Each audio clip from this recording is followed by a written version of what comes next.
One cut. This is unacceptable. We can't let this continue. When Meghan Markle sat across from Christiane Amanpour at the CNN studio, everyone anticipated a thoughtful, high-level conversation. It promised to be a compelling exchange.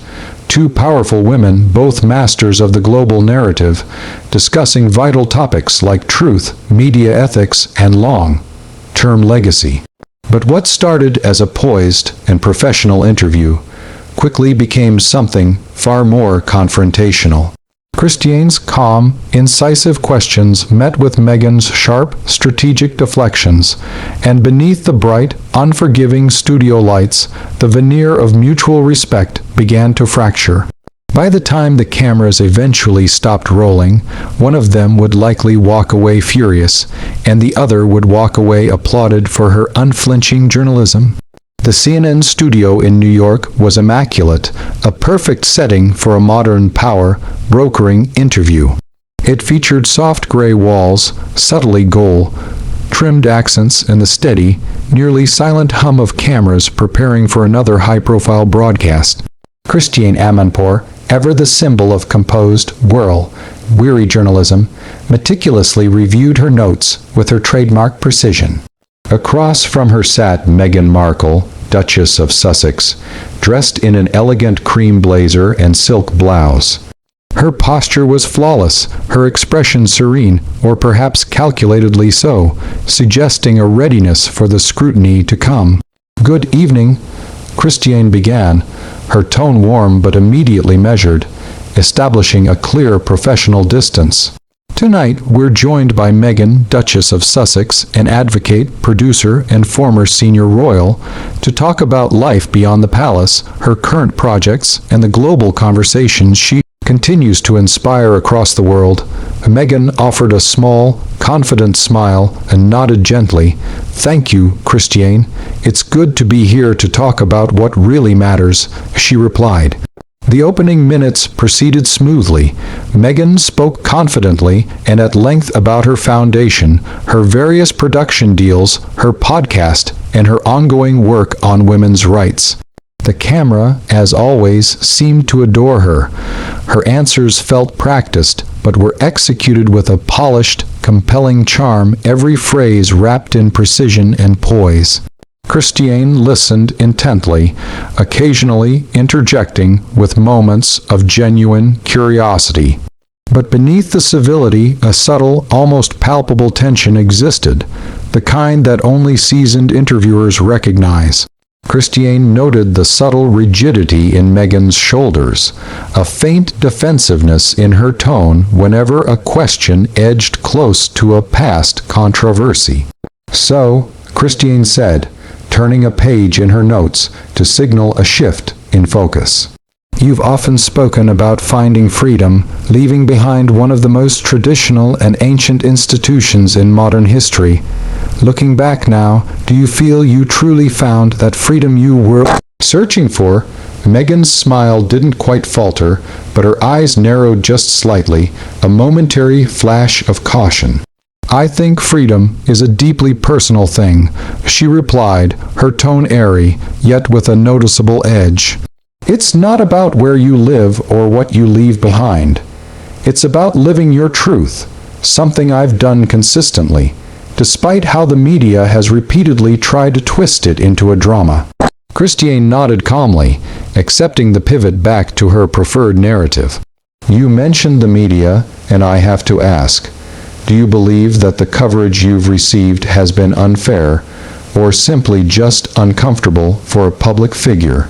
Meghan let out a short, contained laugh, one that didn't sound amused in the slightest. "Well, Christiane, I think there's a distinct difference between discomfort and deliberate cruelty. Most of what's been written about me wasn't journalism. It was harassment with better grammar." The studio fell silent for a heavy moment. Even the crew behind the cameras glanced up in surprise. Christiane remained composed, but there was a flicker of professional intrigue behind her eyes. "I see," she said softly, letting the quote hang in the air. And yet, some critics argue that you've used the media just as effectively through your documentaries, major interviews, and memoirs. Would you say that's a fair assessment? This time Meghan's smile disappeared completely. Critics love to use the word media when a woman tells her own story. When a man does it, it's called leadership. She stated, the remark landing like a stone dropped into perfectly still water. Christiane offered a small nod, unfazed by the sharpness. Fair point, she conceded.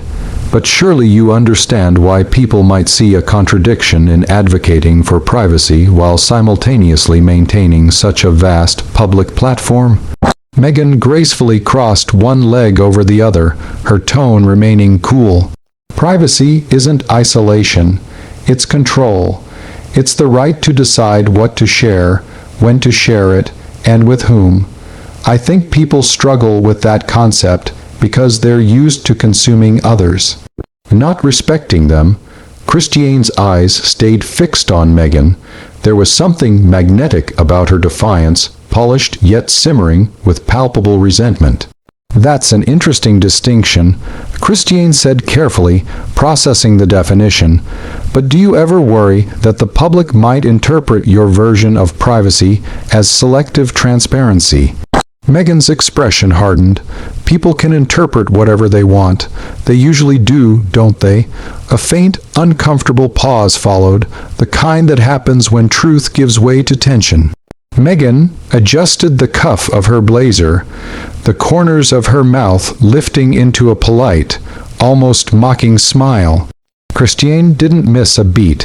Her voice was still calm, but the edge of inquiry had sharpened considerably. Let's talk about your husband, Prince Harry. The two of you have been described as one of the most talked about couples in the world. How do you manage to balance the constant attention? Relentless scrutiny. Meghan's eyes flicked toward the main camera before returning to Christiane. It's simple, she said smoothly. We don't read the nonsense. We just live our lives. People project onto us what they want to believe. We've simply stopped caring about their projections. Christiane smiled faintly. That sounds peaceful. It is, Meghan replied, then added after a brief pause. Peace is what happens when you stop needing approval from people who never liked you to begin with. The words hung in the air, eloquent, defensive, and just a touch bitter. For the first time, Christiane leaned slightly forward, engaging on a more personal level. Do you ever think that detachment has come at a cost, personally or professionally? Meghan's tone sharpened instantly. You mean, have I lost fans? No, Christiane, I've lost noise, and that's not a loss. It's liberation. The control room fell into a hush of stillness. The interview was only 20 minutes in, and the temperature was clearly dropping. Christiane made a small, quick note on her card, her face revealing absolutely nothing of her thoughts. She'd been in war zones and covered political crises. She knew the unmistakable sound of a battle line being drawn. And in that CNN studio, a clear line had just been drawn between two formidable women, one who asked questions and one who adamantly refused to be questioned. The rising pressure, the second half of the interview began after a brief commercial break. The lights seemed brighter now, almost too intense, and the studio felt perceptibly colder. Meghan adjusted her earpiece, offered a polite but cool smile to the crew, and leaned back in her chair, ready for the next round. Christiane Amanpour returned with that signature, unshakable calm, the kind that could disarm a president but never promised comfort. Welcome back, Christiane said softly. We're continuing our conversation with Meghan, Duchess of Sussex, about life, identity, and the public eye. Meghan returned the smile, poised as ever. Thank you, Christiane. I hope we can continue the conversation part of that. Christiane offered a small, knowing laugh. Of course, I promise I'm not here to cross-examine you. The tone was light, but the tension beneath it was unmistakable to everyone watching. Christiane began gently. You've spoken about redefining your role, not just as a public figure, but as a woman navigating power, privilege, and perception. Do you feel widely misunderstood? Meghan folded her hands neatly on her lap. Constantly, she said, "People love to create narratives. The irony is, I've spent my life working in storytelling, but the moment I tell mine, it's immediately called manipulation." Christiane nodded thoughtfully. "That's interesting. You frame narrative as both a power and a burden. I think that's what happens when you're a woman who doesn't fit into neat, easily labeled boxes," Meghan replied smoothly. "People can't decide whether they should admire you or destroy you." There was a ripple of quiet acknowledgement in the studio, the kind that followed one of Meghan's perfectly sharpened, often used lines. Christiane let it hang for a moment before shifting forward. "Still," she said softly, maintaining a gentle but firm tone, "you've been accused, fairly or unfairly, of being calculating. Some say your every move seems rehearsed and highly managed." Meghan's smile didn't move, but her tone chilled by a few degrees. "I find that fascinating, Christiane. Men call it strategy. When women do it, it's called deceit. But perhaps you've noticed that pattern yourself over your career." Christiane's eyes narrowed just slightly, not with offense, but with sharpened interest. "I've noticed patterns everywhere," she said, her voice steady. "But patterns often reveal truth, don't they?" "I think they reveal bias," Meghan said crisply. "People only see what they want to confirm." Christiane nodded slowly, absorbing her point. "Then what's the truth, Meghan? Not the documentary version, not the headlines. Your truth." For the first time, Meghan hesitated. It wasn't a pause for genuine reflection. It was the silence of calculation, the truth. She said finally, choosing her words with extreme care, "is that I've had to build peace in a world addicted to my pain." The words were elegant, poetic even, but Christiane didn't blink. "And yet," she said carefully, pushing back, "you've chosen to stay visible. The world didn't force you into the spotlight, Meghan. You've actively kept the cameras close." Meghan's lips parted slightly, her composure slipping for a fraction of a second. "I use my voice. That's not the same as seeking attention." Christiane leaned in just a little, closing the gap. "Do you genuinely believe that distinction is clear to your global audience? I don't owe clarity to people committed to misunderstanding me." Meghan shot back. There it was, the first clear crack in the facade. Meghan's tone was still outwardly calm, but her internal control had started to fray. Christiane, ever composed, pressed on gently, her words precise and surgical. "Let's talk about your time in the UK," she stated. "You've spoken about feeling unsupported, even unsafe, but critics, especially within Britain, argue that the monarchy gave you one of the biggest global platforms in modern history. How do you respond to that framing?" Meghan's eyes flickered, visibly disliking the phrasing. "That's an interesting way to frame it," she said, as though the existence of opportunity could somehow erase harm. "That's like saying a woman can't speak about harassment if she got a promotion." Christiane tilted her head slightly, acknowledging the analogy. "So, you view your entire experience as systemic mistreatment." "I view it as survival," Meghan said simply. "You can decorate a cage all you want, it's still a cage." The control room was silent. Meghan's voice had taken on a steady rhythm now, the same powerful cadence that carried her through public speeches and televised specials. But this was clearly no keynote address. Christiane's questions were scalpel, sharp, and for every polished answer, she cut a little closer to the nerve. "You mentioned before that freedom is control," Christiane said, linking back to an earlier statement. "But isn't control just another kind of confinement?" Meghan's smile vanished completely. "No," she said, firm now. "Control is dignity, and I refuse to apologize for asserting mine." Christiane nodded, scribbling a quick note. "Let's talk about dignity then. You've built a platform on compassion, empathy, and empowerment. Yet, some former staff members and even colleagues have described your leadership style as difficult. The air froze solid, Meghan's eyes narrowed, difficult. Christiane's tone stayed perfectly even. Yes, demanding, cold, unyielding.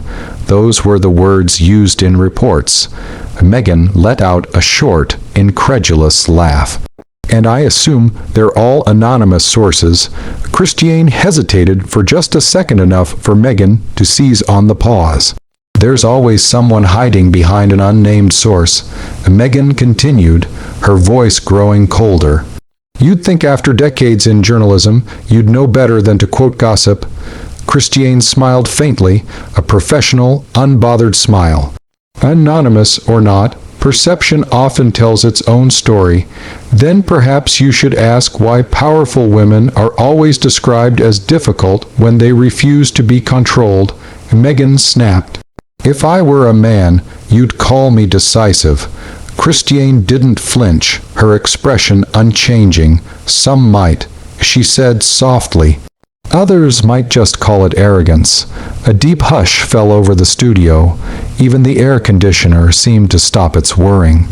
Meghan blinked once, twice, her composure cracking visibly for the first time. I beg your pardon, she asked, her voice dangerously icy. Christiane set her pen down slowly.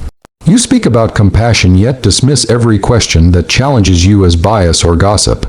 Confidence and condescension can look similar on camera, Meghan. The difference is how people leave feeling afterward. Meghan's face tightened with pure outrage. I didn't come here to be insulted, and I didn't come here to be given a rehearsal. Christiane replied, meeting her gaze steadily. You're eloquent, yes, but the world isn't looking for another performance. They're looking for sincerity. For a moment, the only sound in the studio was the faint hum of the lights. Meghan's hands clenched subtly on her lap. When she spoke again, her tone was lower, tightly controlled, but sharp enough to cut glass. Sincerity doesn't need your approval, she said. No, Christiane agreed quietly, but accountability does. The red tally light on the main camera glowed brighter than ever. Two women sat in silence, one visibly seething, the other perfectly composed. Both knew the polite portion of the interview had officially ended. The next segment would decide who walked away looking stronger and more authentic. The breaking point, the third and final segment, began with an acute shift in energy. The studio's lights seemed harsher now, the hum of the equipment louder than before. Meghan sat perfectly still, her hands folded, expression poised. Yet her eyes told a different, colder story. They were calculating, expectant, and challenging. Christiane Amanpour returned from the break with the same unshakable professionalism that had carried her through interviews with presidents and revolutionaries alike. Welcome back, she began softly. We're continuing our conversation with Meghan, Duchess of Sussex. We've discussed the challenges of visibility in the pursuit of personal freedom. I'd like to talk now about legacy. Meghan tilted her head slightly, her cool smile reappearing, faint and rehearsed.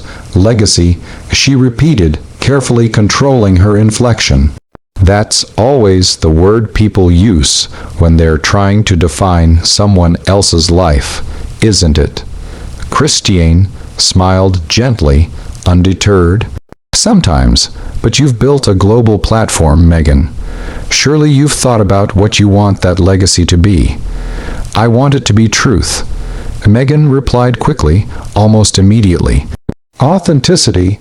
I want people to see that I never compromised who I am, even when it would have been easier to stay silent and keep the peace. Christiane nodded. And yet?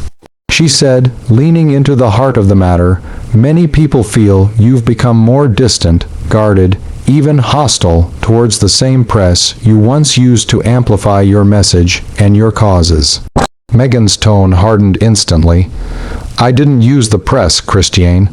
I spoke my truth. The press used me, I see. Christiane said, and do you genuinely believe there's been no middle ground, no shared responsibility in how things unfolded?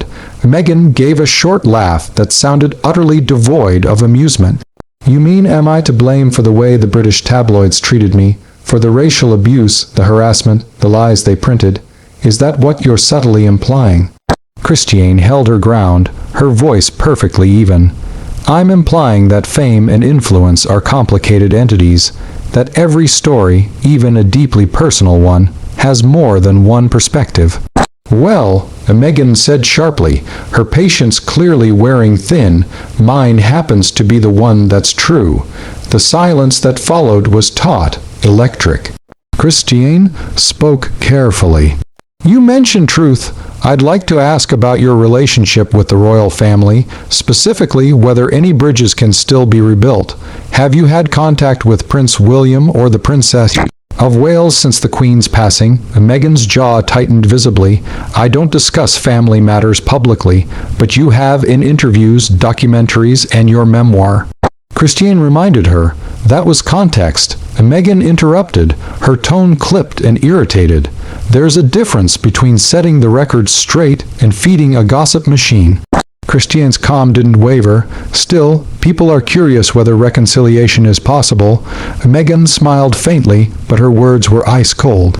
People are always curious when a woman walks away from something toxic. They call it forgiveness when they want the drama to continue. I call it peace when I don't go back. Christiane leaned back slightly, thoughtful. So, no reconciliation then, no need for one, Meghan replied. It was the kind of statement that would fill tabloids for weeks. Christiane glanced briefly toward her notes, then looked up again. And your husband, Prince Harry, how has he handled the distance from his family? He's fine, Meghan said. Thriving, actually. We're building a life that's grounded, healthy, happy. Not everyone can say that. Christiane nodded slowly. He's spoken about the impact of his mother's passing and how it shaped his distrust of the media. Would you say you share that distrust, or perhaps fuel it?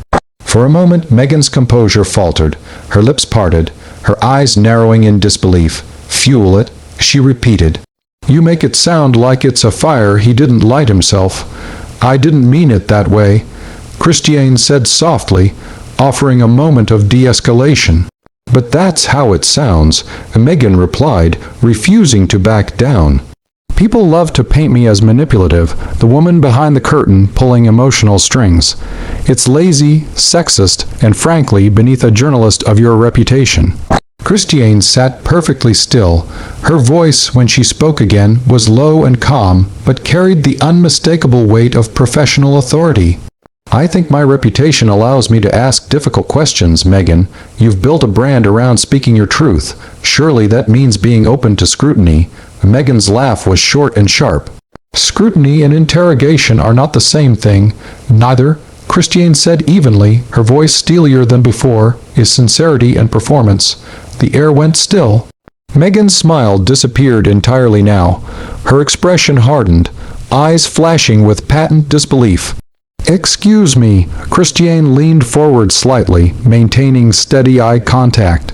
You speak eloquently about empathy and integrity, but every answer feels rehearsed, defensive. If your truth is as authentic as you say, why does it sound so carefully curated? For a split second, Meghan looked genuinely stunned. Then she rapidly composed herself, her tone dropping to a quiet, dangerous calm. Because, Christiane, when you've been attacked for years, you learn to choose your words carefully. Some of us don't have the privilege of stumbling through our truth. Christiane's pen hovered above her notebook. Then she slowly set it down. That's fair, she said. But truth, real truth, doesn't always need perfect phrasing. Meghan's voice sharpened with a final insult. Maybe that's why you're asking questions instead of answering them. A murmur rippled across the crew. Christiane remained motionless. Her stillness made the tension worse. A calm sea before a devastating storm. Meghan, she said softly, her voice barely above a whisper, you came here to talk about your journey, but every question seems to offend you. Every topic becomes an attack. Why is that? Meghan leaned back, crossing her arms in a final gesture of defiance. Maybe because you're not listening, Christiane. Maybe because you're too busy trying to corner me. I'm not trying to corner you, Christiane replied, her patience visibly thinning. "I'm trying to understand you. Then maybe you should start by respecting me," Meghan snapped. Christiane's eyes darkened slightly. "Respect," she said quietly, maintaining the low volume to increase the intensity, "isn't blind agreement." The silence that followed was utterly suffocating. Meghan's breathing quickened, her jaw tight, eyes locked on Christiane with visible hostility. For the first time in her career, Christiane Amanpour looked almost weary, not from the effort, but from the realization of the futility. She glanced briefly toward the control room, a silent signal that this interview was spiraling beyond any hope of a conventional recovery. And as the seconds passed, it became clear that neither woman was willing to back down. The final, explosive act was coming, and the cameras were still rolling. The walkout, the atmosphere inside the CNN studio, had become profoundly suffocating. The polite restraint of the earlier moments had completely dissolved into something far more volatile and personal. Meghan sat upright, her jaw set, her eyes burning with quiet indignation. Christiane Amanpour, though composed, was now leaning forward slightly, her expression that of a journalist who had reached the limit of her professional patience, not out of anger, but principle. "Let's continue," Christiane said calmly, though her tone had cooled to a razor's edge. "You've spoken at length about compassion and empowerment, Meghan. But when compassion is truly tested, when people disagree or challenge you, what happens then? Does it vanish?" Meghan gave a tight, hard smile. "No, Christiane, compassion isn't about agreeing with everyone. It's about boundaries, and I think people in your profession could stand to learn a great deal more about respecting those." Christiane nodded once, her pen poised but motionless. "Boundaries are important," she said, her voice steady. "But so is accountability. When millions listen to your voice, don't you think you owe them honesty? Even when it's uncomfortable for you, I am honest." Meghan said sharply, her control nearly gone. "I just don't owe my vulnerability to every camera that points at me." Christiane's voice softened, but there was palpable steel behind it. "Then why keep sitting in front of them?" That question landed like a physical blow. The crew froze. The studio fell utterly silent. Meghan blinked, clearly taken aback, and for the first time her polished confidence cracked entirely. "I'm here because I have something to say," she replied, her tone rising slightly, "not because I owe explanations to journalists who twist every single word I utter." Christiane didn't move an inch. "I've spent my career covering wars, revolutions, and human rights violations. I don't twist words, Meghan. I clarify them. There's a profound difference." "Oh, please," Meghan said with a short, humorless laugh, waving a dismissive hand. "Don't try to turn this into some noble crusade. This isn't about journalism.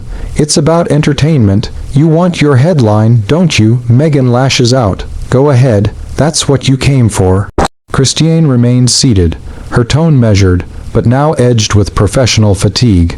"No, Meghan, I came for truth. But it seems every time truth walks toward you, you call it an attack." The words hit harder than either expected. Meghan's lips parted slightly, her eyes flashed. "How dare you?" she said quietly, her voice trembling with restrained anger. "You don't know what I've lived through. You're right," Christiane said softly, refusing to raise her voice. "I don't know your life, but I've interviewed people who have survived far worse, and they did so without weaponizing their pain. That did it."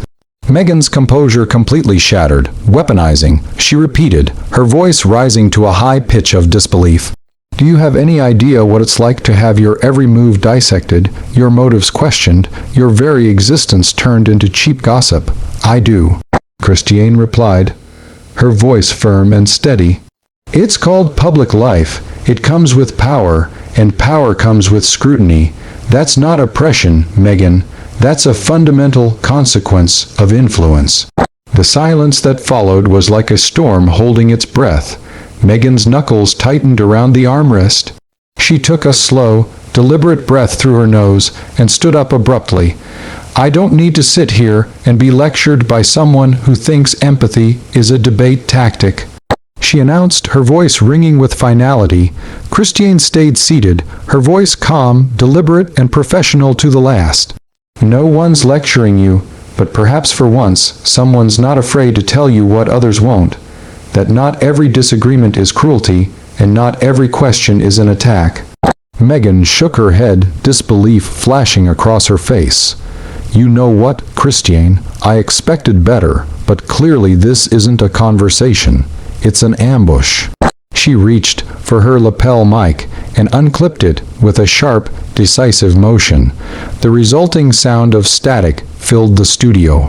Christiane folded her hands on the table, her composure utterly unshaken, waiting for the inevitable.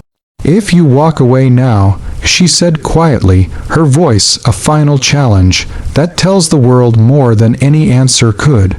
Meghan froze for a moment, a flicker of hesitation in her eyes, then turned sharply toward the exit.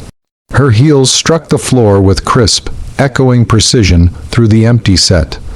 The doors closed behind her, leaving an almost tangible silence in her wake. The crew looked instantly to Christiane, unsure whether to cut to black or continue rolling. Christiane exhaled slowly, then straightened her notes, a gesture of quiet control.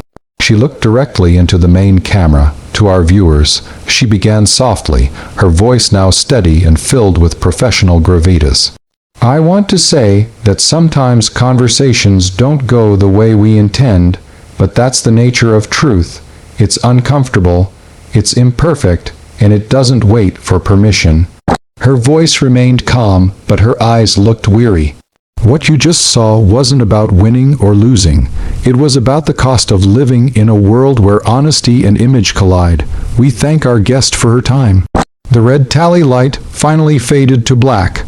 The crew exhaled collectively, and in the stillness that followed, there was an unspoken understanding. Another headline was already being written, another viral clip already taking shape. What did you think of that tense showdown between Meghan Markle and Christiane Amanpour? Do you think Meghan was right to walk away? Or did Christiane finally ask the questions no one else dared? Tell us your thoughts in the comments below. Hit like and subscribe for more unbelievable real life interviews that spiral out of control.